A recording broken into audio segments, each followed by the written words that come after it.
What if I told you the biggest difference between the truly wealthy and everyone else isn't the car they drive or the watch they wear? It's not the mega mansion or the private jet. Those are just the results. The real gap is built by a series of small, almost invisible habits they practice every single day. These are the quiet routines that build, protect, and pass down wealth through generations, the subtle codes and unspoken rules of a world most people never get to see. For new money, wealth can be a megaphone to announce their arrival, but for the old money elite, true wealth is a whisper.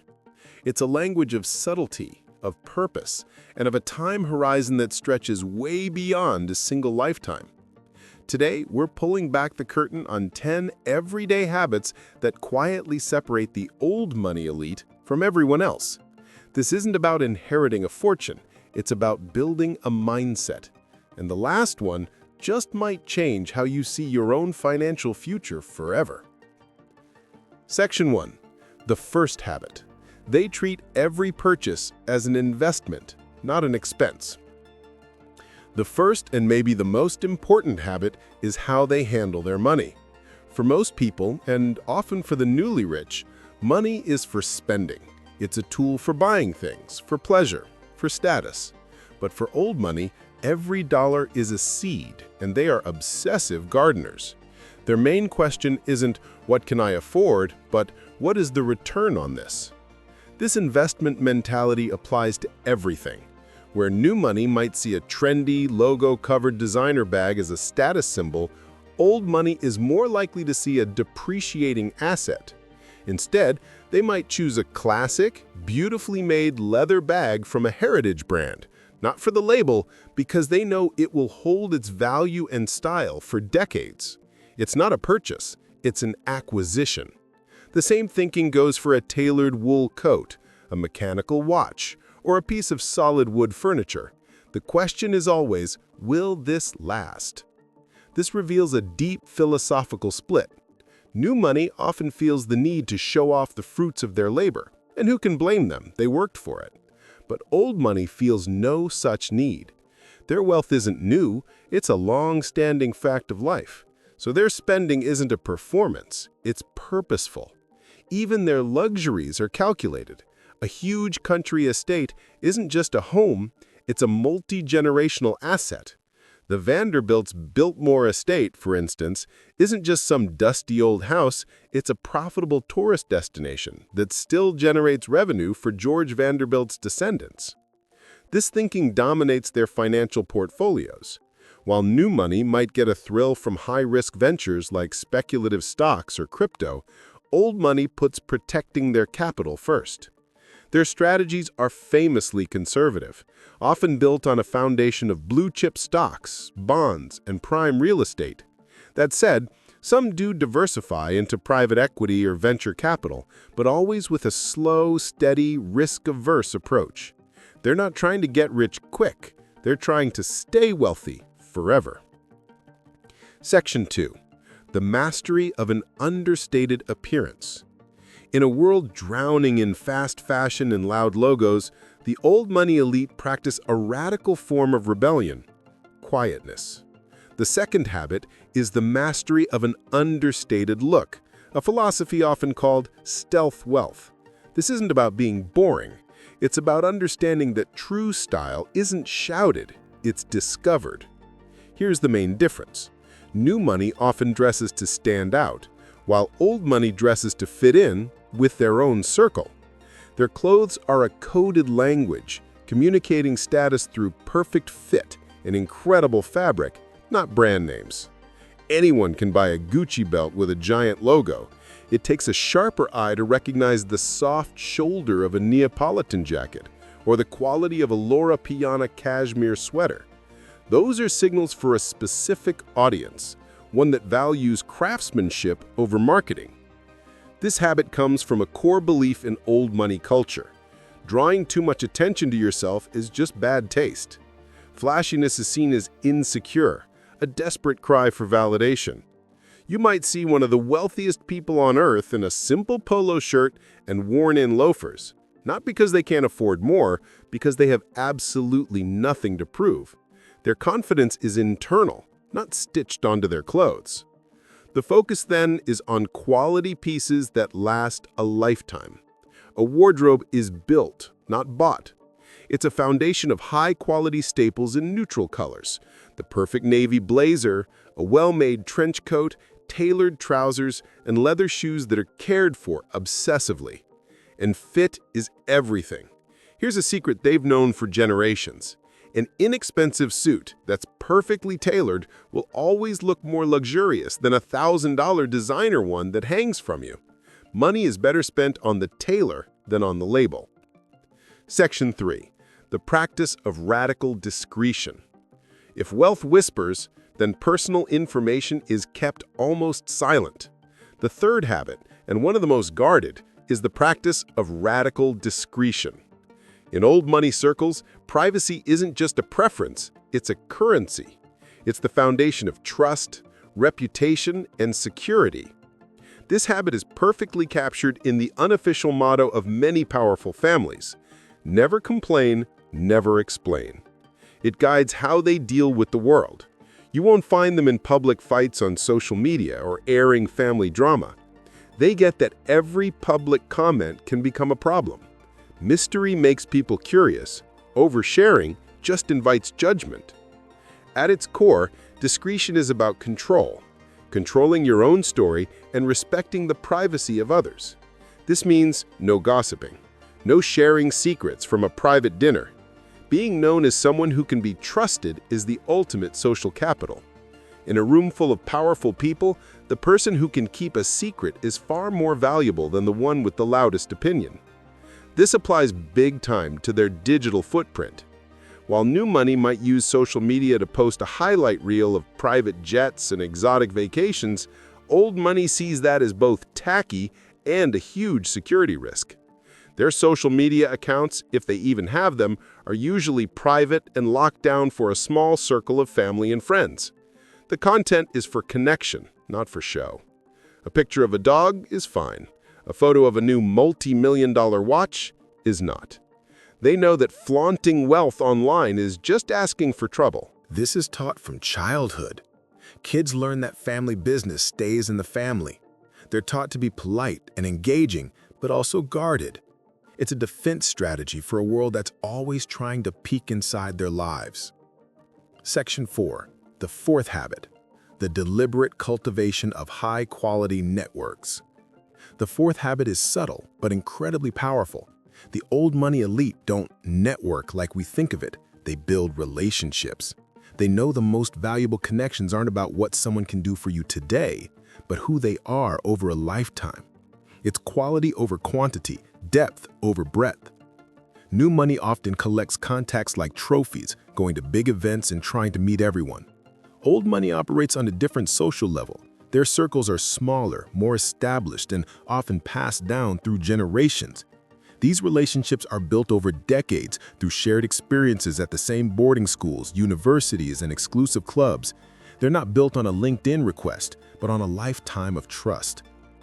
In these circles, it's not about the car you drive, but about your character. They are masters at spotting a phony and are suspicious of people who try to get too close too fast. There's a story often told by people in the luxury hotel world about a billionaire who will spend more time talking to a waiter about his hometown than to the social climber trying to pitch him an idea. This isn't just being nice, it's a test. They're checking for authenticity, curiosity, and respect, things money can't buy. The places they build these relationships are different too. Instead of a huge conference, it's a weekend sailing, a day on the slopes, or a board meeting for a charity they all support. These activities create real bonds in a private, relaxed setting. A dinner party at home is always preferred over the trendiest new restaurant. Again, privacy is everything. It's about building a community of trusted allies who operate by the same rules. In their world, your reputation and the people you surround yourself with are your most valuable assets. Section 5. The fifth habit, a lifelong pursuit of cultural capital. For the old money elite, a formal education is just the starting line. The fifth habit is the lifelong pursuit of what's known as cultural capital. This is a deep, active engagement with art, literature, history, and languages. It isn't a hobby, it's a core part of their identity. While new money might see education as a way to get a job, old money sees it as a way to become a well-rounded person. Attending a top university isn't just about the degree, it's about the cultural immersion. While an Ivy League or Oxbridge path is common, the real goal is to learn the nuances of intellectual debate and build relationships with future peers wherever that may be. This quest for knowledge never stops. Weekends might be spent at the opera, visiting a museum, or attending a symphony. They are fluent in the languages of art history, classical music, and world literature. This isn't about showing off how smart they are. It's about genuine appreciation and being able to connect with people on a deeper level. Imagine a dinner party where the conversation moves easily from politics to the brushstrokes of a particular painting to a classic novel. This is the arena where cultural capital shines. Being able to contribute to that conversation is a much stronger status signal than a fancy watch. It shows a curious mind and a connection to a world of refinement. This isn't just for show.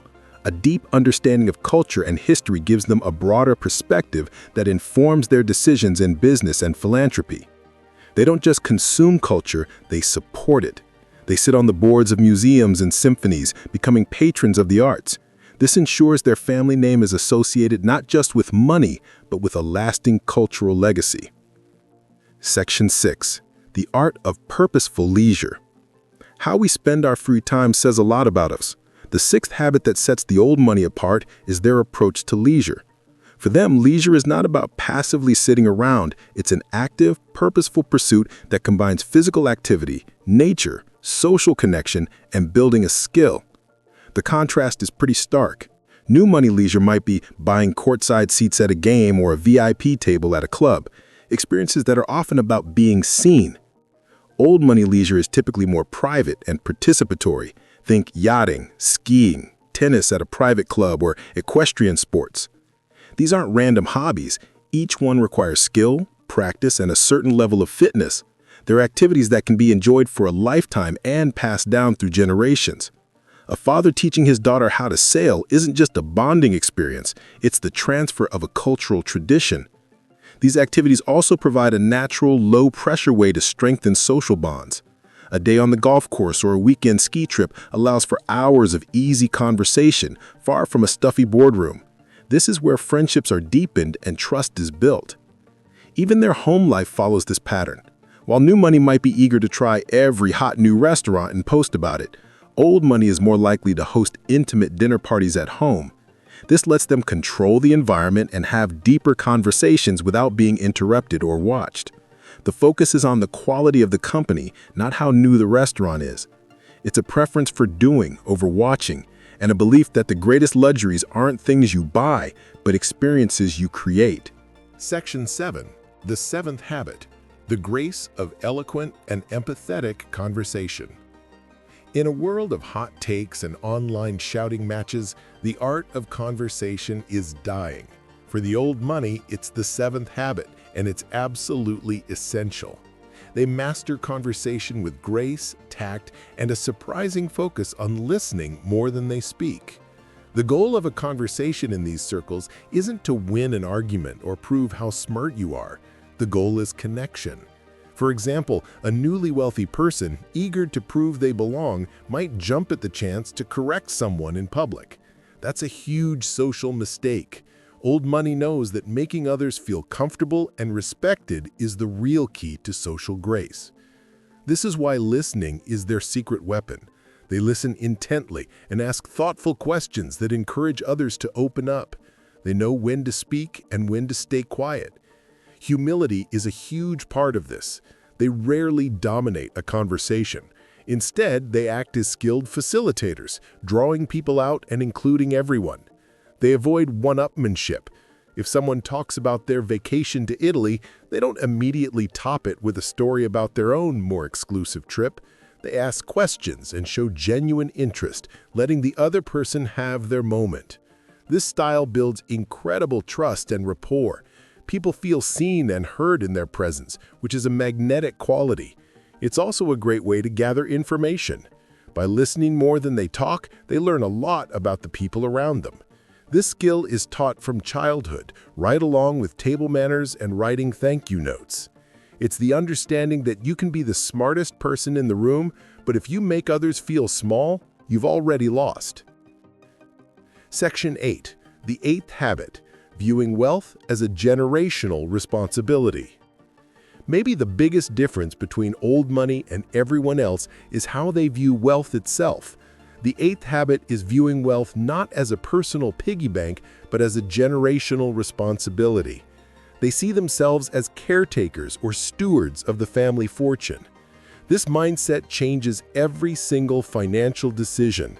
Someone with new money might see their fortune as a reward for their hard work, something they earned the right to spend. For old money, the wealth was usually inherited. This creates a powerful sense of duty to preserve it and grow it for the next generation.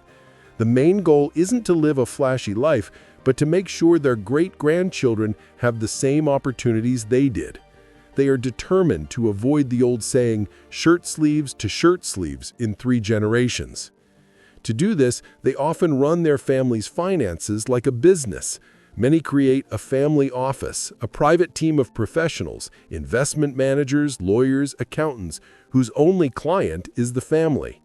They hold formal family meetings to review performance and teach the younger generation about financial literacy. Their most important tool? Trusts. They don't just write a will, they create brilliant, complex legal structures like dynasty trusts, designed to protect assets for centuries.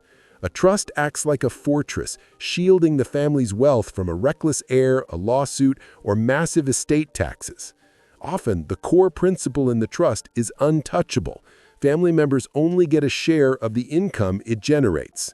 This simple rule, never spend the principal, is what keeps the financial engine running forever. Section 9. The proactive prioritization of privacy and security. While discretion is about how you act socially, the 9th habit is its practical sibling, the proactive focus on privacy and security. Old money families operate with a constant awareness that their wealth makes them a target. This isn't paranoia, it's just smart risk management. This shows up in both their physical and digital lives. Physically, while they may own beautiful homes, the security is often layered and designed to be invisible. They avoid predictable routines. Their children might attend elite schools, but they're taught from a young age not to talk about their family's money. Staff are carefully vetted and almost always sign non-disclosure agreements. The goal is to create a secure bubble where the family can live a relatively normal life. The digital world is where this has become even more critical. They are hyper-aware that any piece of information shared online can be used against them. As we mentioned, their social media is either non-existent or locked down. They use pseudonyms for online accounts and are careful about what they say in emails or texts. A casual photo with a geotag at a private home or a post about an upcoming vacation can be a roadmap for criminals. This is a huge contrast to the influencer culture, where people trade their long-term security for short-term fame. This focus on security also affects their financial habits. They diversify assets across different banks and even different countries, making it harder for one single event to wipe them out. They use complex ownership structures like holding companies to obscure who owns what, adding another layer of protection. This isn't just about avoiding taxes, it's about making themselves a harder target. Ultimately, old money treats privacy as a priceless asset, guarded as fiercely as their money. Section 10. The 10th habit, the strategic application of philanthropy as legacy. For the final habit and the one that truly cements a family's status is their strategic approach to philanthropy. For the old money, giving money away is just as important as making it. But this isn't the kind of charity you see on TV. It is a highly strategic, long-term practice designed to build a legacy, exert influence, and preserve the family's values. The main tool for this is the Private Family Foundation. Starting a foundation is a masterful move that achieves several goals at once. First, it offers major tax advantages. By donating assets like stocks to their foundation, A family can often avoid capital gains taxes. The foundation itself is tax-exempt, allowing the assets to grow tax-free, creating a perpetual source of money for charitable giving. This shields a chunk of the family's wealth from taxes while keeping it under their control. Second, and more importantly, it's the ultimate legacy-building tool. The Rockefeller Foundation, for example, has been a major force in global public health for over a century. The family name becomes linked with progress and social good. It transforms the family from just being rich to being benevolent architects of a better society. Their name gets carved onto university halls and hospital wings, making sure their influence lasts long after they're gone. Third, the foundation is a perfect training ground for the next generation. By serving on the board, younger family members learn about managing money, governance, and social issues. It gives them a purpose beyond just living off their inheritance. This isn't just writing checks, it's about shaping policy, funding research, and creating lasting institutions. Philanthropy becomes the final, masterful habit that ensures the family name doesn't just mean rich, but that it means something important. We've just peeked behind the curtain into a world governed by quiet habits and long-term thinking. If you found this interesting and you want to learn more about the mindsets that build lasting success, make sure to subscribe and click the notification bell so you don't miss our next video. Now, we want to hear from you. Which of these 10 habits hit home for you the most? Is there a habit you're already practicing or one you plan to adopt? Let us know in the comments below. So there you have it, the 10 everyday habits that quietly separate old money from everyone else. From treating purchases as investments to mastering an understated look, from radical discretion to building quality networks, from the lifelong pursuit of culture and purposeful leisure to the grace of empathetic conversation. And finally, the powerful mindsets of generational responsibility, airtight security, and using philanthropy to build an immortal legacy. These habits aren't just about managing money, they're about managing a life. They show a mindset rooted in discipline, long-term vision, and a deep sense of duty. They're a reminder that the most powerful forces are often the quietest ones. True wealth isn't about the noise you make, it's about the legacy you silently build, day by day, habit by habit, generation by generation. Thanks for watching.